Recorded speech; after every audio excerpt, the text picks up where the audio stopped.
So yun, buksan na natin. Medyo mahigpit yung plastic niya. Yan, hindi pareho nung kay Madonna na Japan. Pwede mabuksan agad-agad. Ito sisirain mo talaga. Yan. Siyempre kailangan na natin matry. Yan, medyo mahirap siya. Okay. Sana mabuksan natin siya nang hindi nasisira buo. Para may plastic pa rin siya. Kaya lang, sira na. Sirain na natin. Yan, nakakamis yung CD noon. Naalala ko meron pa siya yung parang dito sa gilid. Ayan. So, ang problema natin, matatanggal yung OB. So, yan. Nakakamis yung physical release. Ayan. Tingnan natin yung booklet. Ayan, naalala nyo pa siguro pag binubuksan yung CD. Siyempre, kailangan may lyrics. Pag walang lyrics, alam na iyak.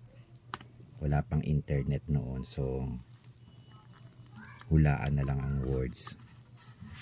Ayan. So, there you go.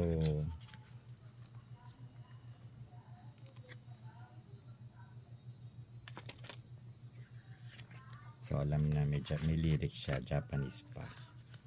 Galing, di ba? Ganyan ang Japan. So, maganda mag-collect ng CDs ng Japan. Ayan, Mac Igarta, makeup artist po ni Philip. Ayan, ang ganda. Oh. Shout out sa iyo. Ayan, so patutugin na natin. Sana gumagana pa tong CD ko.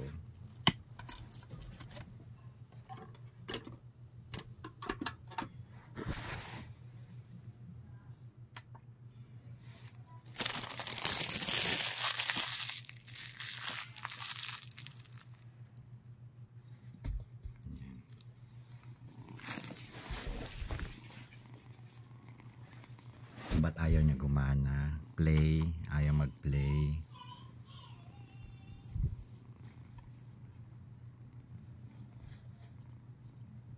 Ayaw niya mag-play. Ayan ang problema.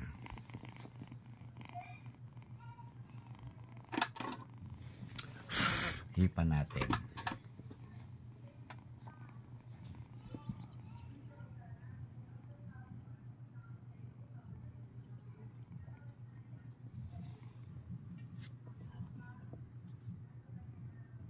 Ayaw niya mag-play, ayaw mabasa.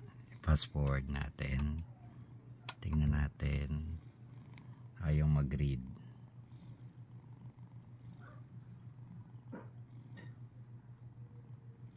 Ayan ang problema. Ayaw na mag-read.